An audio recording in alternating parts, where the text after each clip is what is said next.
윤석열 대통령은 8월 29일 국정브리핑에서 의료 현장에서 비상진료 체제가 원활하게 가동되고 있다고 말했습니다. 하지만 대통령은 어젯밤 의정부의 한 병원을 찾아가 정부의 수가 정책이 의료 현장의 어려움을 충분히 반영하지 못했다고 유감을 표시했습니다. 절대로 그런 일이 있으면 안 되겠지만 대통령이 아무 문제 없다고 장담한 뒤에 응급실이나 수술실에서 사고가 터지면 사태는 정말 심각해질 겁니다. 불행하게도 정부의 의료개혁 방침이 알려지기 시작한 지난해 12월부터 지금까지 정부 고위 책임자는 국민을 안심시키고 의사들을 설득하고 정부의 신뢰도를 높이기는커녕 입장을 바꾸고 말실수를 연발하고 근거 없는 자신감을 내세우다 상황을 악화시켜온 게 사실입니다.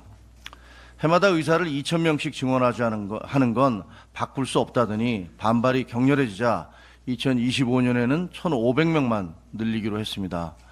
2026년부터는 다시 2,000명씩을 증원한다더니 이것도 협상이 가능한 걸로 바뀌었습니다.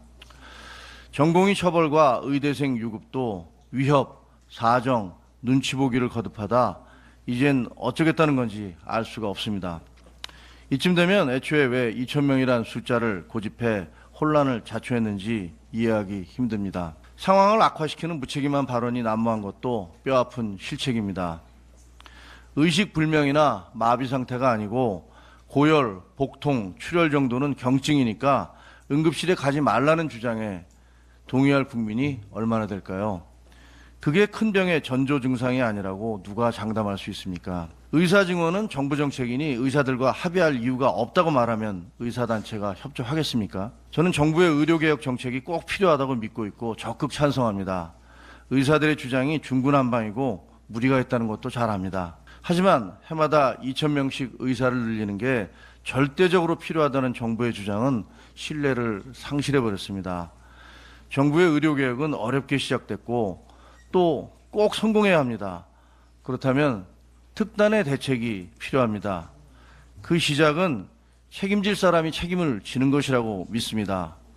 대통령에게 모든 게 괜찮을 거라고 보고한 데 대해 국민을 이토록 불안하게 만든 데 대해 정책을 수시로 바꿔서 정부의 신뢰도를 떨어뜨린 데 대해 막말과 실언으로 국민을 실망시킨 데 대해 그 밖에 있었던 수많은 일들에 대해 책임을 통감하고 당사자 스스로 거취를 결정하시기를 촉구합니다. 정부는 지금까지 어려운 상황 속에서 애써왔습니다.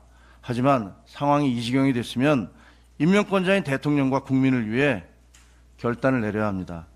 저의 주장이 특정인에 대한 공격이 아니라 대통령과 정부 여당이 함께 국민적 신뢰를 되찾아야 한다는 충정과 절박감에서 나왔다는 걸 이해해 주시리라 믿습니다.